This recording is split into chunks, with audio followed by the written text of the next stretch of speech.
eggs. That holds the pate together. And I want about 1.5 teaspoons of salt. You're going to taste all this before you cook it. So don't put in too much at once. Pepper. That was 12 grains of pepper.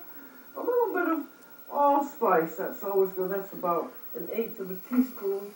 And 1/2 teaspoon of very fresh smelling thyme. And then you want a little garnish for the meat mixture so that when you cut into it, it'll be attractive. I have 1/2 cup of chopped pistachios there. Or you could use truffles if you want. And then, this is the French touch, 2 or 3 tablespoons of very good port or Madeira or cognac.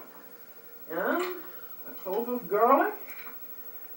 And then that's all to be mixed up. You can do that either by hand or do it in a machine. Well, that machine does a wonderful job of mixing. Now, I have to taste this very carefully for seasoning, but it's got raw pork in it, and that's dangerous to eat.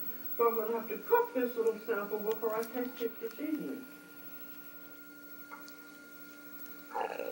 I'm going to cook that 2 or 3 minutes on each side, then let it cool off, and I'll taste it.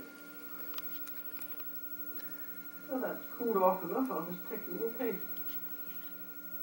Pretty good. But here's a tip.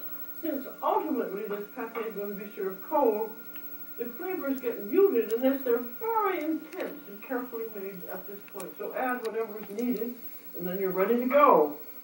Well, here's our lined mold, and I'm just going to put about 1/3 of that mixture right in there. Another tip, wet your hands so that it's easier to spread. And then I could fill it all just with this plain mixture like this. But what I'm going to do is to have strips of marinated duck meat. That's just been marinated in salt, pepper, a little bit of spice.